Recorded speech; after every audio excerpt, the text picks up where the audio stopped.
Open questions are designed to get more than just a one-word answer.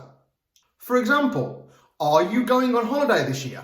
Is a great question, but it's only going to get a yes or a no answer.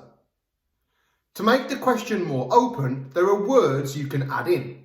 These words are who, what, when, where, why, and how. So we can simply take this question, are you going on holiday this year, and make it open by asking it this way. What are your holiday plans this year? By asking the question this way, we can get lots more information, not just a one-word answer and not just a yes or no answer. Closed questions are slightly different. Closed questions don't get such an open answer, hence the name.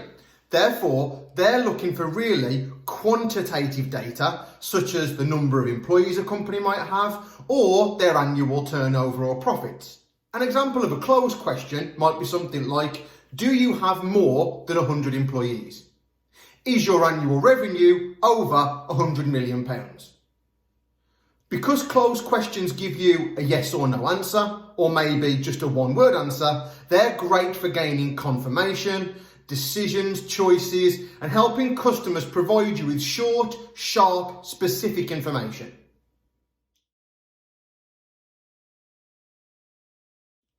Sometimes when you ask an open question, you don't always get the detailed, broad response you're looking for. That's when adding some more probing words to the front of your questions can really help. Try adding one of these 3 things to your questions in the future to get more detailed responses from your customers. The first one, describe to me. When you say describe to me what you're looking to do with your 100 employees, you get a description. It's hard to give a one-word answer when you're giving a description to someone. So it's far more likely you're going to get more information. Explain to me is another way of asking a really great open question. When you ask someone to explain something and to give you an explanation, again, very difficult to give you just a one-word answer. The third one is tell me. When you say to someone, tell me what you like to do in your spare time, tell me what you're going to be using the product for, you're far more likely to get a story about how they're going to use your product or what they're going to do with it, what they do in their spare time. Very hard again to give you a one-word answer when you're telling someone a story. Another question technique you may want to utilise is something called leading questions. Leading questions are used when you want to steer your qualification in the route of either a positive or a negative conclusion. Leading questions can be open or closed questions, but remember, you're looking for specific positives or negatives. Some examples of open leading questions could be, what do you like about the product? Or, here's what the product does, how would that benefit you? An example of a closed leading question might be, that product looks beautiful, doesn't it? One of the best open questions that we can use is why. It's a question all by itself, even though it's only one word, and it can be so powerful. However, if you use why over and over again, it can become really annoying. Think of children who ask why over and over again. Why? It can get really frustrating, can't it? So instead of asking why, what you can do is change it to because. Because literally means be at cause, which is another way of saying why. So rather than saying to a customer or a client, why is that? You could say, and it's that way because, and that will give you the opportunity to ask the same question, but without being so repetitive. Normally, when you ask why, it comes at the front of a question, such as, why is that? Normally, when you're using because, it comes at the end of a question, and it's that way because. But this is something to remember, so your qualification stays conversational. Another technique you can utilise when questioning is something called playback. You may not want to keep on asking questions over and over again, as this can feel like you're putting the spotlight on the customer, can feel like 20 questions or a little bit of an interrogation. By using Playback, you soften your qualification and fact-finding and make it a little more conversational.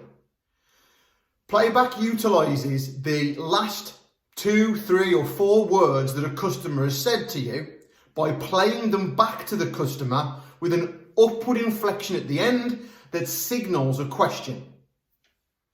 Here's a little bit of an example. If I was to ask a customer, what will you be using the product for? They may give me an example such as, probably going to be using it mainly for work. Rather than saying to them, and what will you be using it for at work? I can repeat those last few words back with an upward inflection. So, what will you be using the product for? I'll probably be using the product mainly for work. Mainly for work? Yeah, probably going to be using it when I'm going to and from the office, probably whilst I'm in meetings.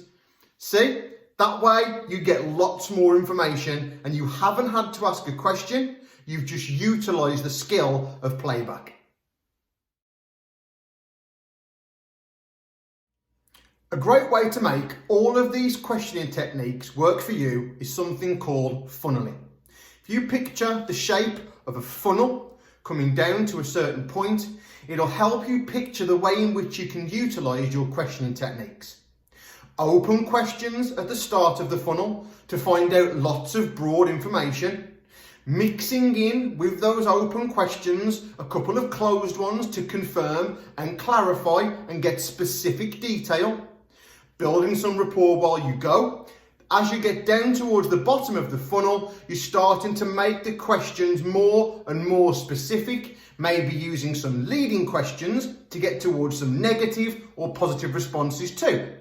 As you're funneling down, you're constantly thinking about your product and service and how what the customer's saying is going to be relating to some of the features and benefits you're going to be presenting in a moment.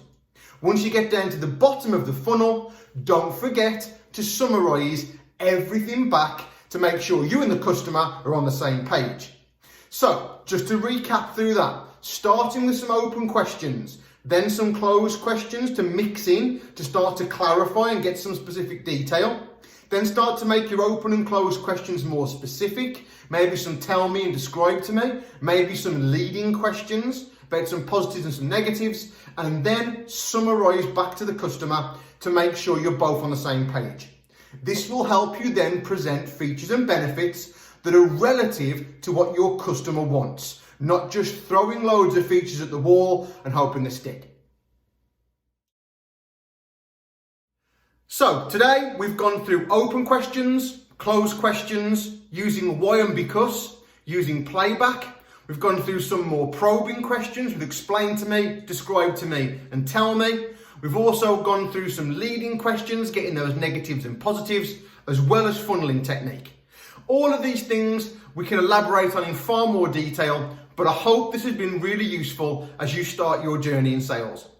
Don't forget to hit subscribe to the channel to see the next video in our beginners series, and make sure you keep your eyes peeled on all of my social channels for loads of great content. I look forward to seeing you again soon.